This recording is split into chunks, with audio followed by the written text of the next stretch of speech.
കേന്ദ്രം പോപ്പുലർ ഫ്രണ്ടിൻ്റെ ഭാഗമായിട്ട് പ്രവർത്തിച്ചു എന്ന് കരുതപ്പെടുന്ന SDPIയെ നിരോധിക്കാൻ തന്നെയാണ് സാധ്യത എന്നാണ് മനസ്സിലാകുന്നത്. കാരണം പോപ്പുലർ ഫ്രണ്ട് ഒരു തീവ്രവാദ സംഘടനയാണെന്നും തീവ്രവാദത്തിന് വേണ്ടിയിട്ട് ഒരുപാട് കാര്യങ്ങൾ ചെയ്തു, ഫണ്ട് റേസ് ചെയ്തു എന്നൊക്കെയാണ് NIAയുടെ ഗുരുതരമായ കണ്ടെത്തലുണ്ടായിരുന്നത്. അങ്ങനെയാണ് ഈ പറയുന്നത് പോലെ ഈ പോപ്പുലർ ഫ്രണ്ടിനെ കേന്ദ്ര സർക്കാർ നിരോധിക്കുന്നത്. അതിനുശേഷം അന്ന് തന്നെ ഉയർന്നൊരു ചോദ്യമായിരുന്നു, എന്തുകൊണ്ടാണ് ഈ പോപ്പുലർ ഫ്രണ്ടിനെ നിരോധിച്ചതിന് ശേഷവും ഈ SDPI അങ്ങനെ തന്നെ തുടരുന്നുണ്ടല്ലോ. SDPI എന്ന് വെച്ചാൽ അതൊരു കുറച്ചുകൂടെ ഒരു തീവ്രമായിട്ട് പ്രതികരിക്കുന്ന ഒരു പ്രത്യക്ഷത്തിൽ തന്നെ രാഷ്ട്രീയ പ്രവർത്തനം നടത്തുന്ന ഒരു സംഘടന എന്തുകൊണ്ടാണ് കേന്ദ്ര സർക്കാർ നിരോധിക്കാത്തത് എന്നായിരുന്നു ചോദ്യം.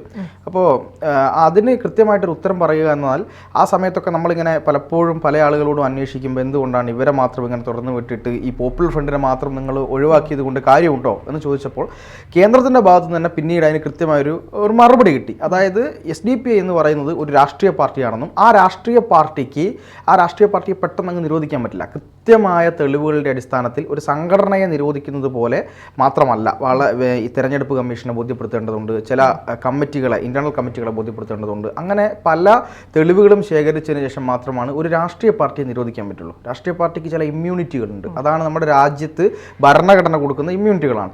ആ ഇമ്മ്യൂണിറ്റി പവറിൻ്റെ പുറത്താണ് ഈ പറയുന്ന SDPI ഇവിടെ പ്രവർത്തിച്ചുകൊണ്ടിരുന്നത്. ഇപ്പോൾ ഈ MK-ഫൈസിയുടെ അറസ്റ്റോടുകൂടി വ്യക്തമാകുന്ന ഒരു കാര്യം എന്ന് പറയുന്നത് അന്ന് മുതൽ, അതായത് പോപ്പുലർ ഫ്രണ്ടിനെ നിരോധിച്ചതിന് തൊട്ട് പിന്നാലെ ഒരുപാട്, അപ്പോൾ നമ്മളൊരു ഞാനിപ്പോൾ ഒരു സംഘടനയിൽ പ്രവർത്തിക്കുകയാണ്. ആ സംഘടനയിൽ പ്രവർത്തിച്ച് ബാക്കി എല്ലാവരെയും അറസ്റ്റ് ചെയ്തു. എനിക്ക് അവരുമായിട്ടൊരു ബന്ധമുണ്ട്. അപ്പോൾ എന്നെ മാത്രം അറസ്റ്റ് ചെയ്യുന്നില്ല. അപ്പം ഞാൻ സ്വാഭാവികമായിട്ട് എന്താ ചെയ്യുക, ഇതിൻ്റെ ഭാഗമായിട്ടുള്ള തെളിവുകളൊക്കെ നശിപ്പിക്കാൻ ശ്രമിക്കും. ഞാൻ രക്ഷപ്പെട്ടു എന്ന് കരുതും. അതുമായി ബന്ധപ്പെട്ട് കുറേ കഴിയുമ്പോൾ ഇത് മറന്നിട്ട് മറ്റുള്ള ആളുകളൊക്കെ ആയിട്ട് വീണ്ടും കോൺടാക്ട് ഉണ്ടാക്കാൻ ശ്രമിക്കും. ഇതേപോലെ ആയിരുന്നു MK-ഫൈസി ചെയ്തത്. പക്ഷേ MK-ഫൈസിയെ NIAയും EDയും ഒക്കെ കൃത്യമായി നിരീക്ഷിച്ചുകൊണ്ടിരിക്കുകയായിരുന്നു എന്നുള്ളത് അദ്ദേഹം അറിഞ്ഞില്ല.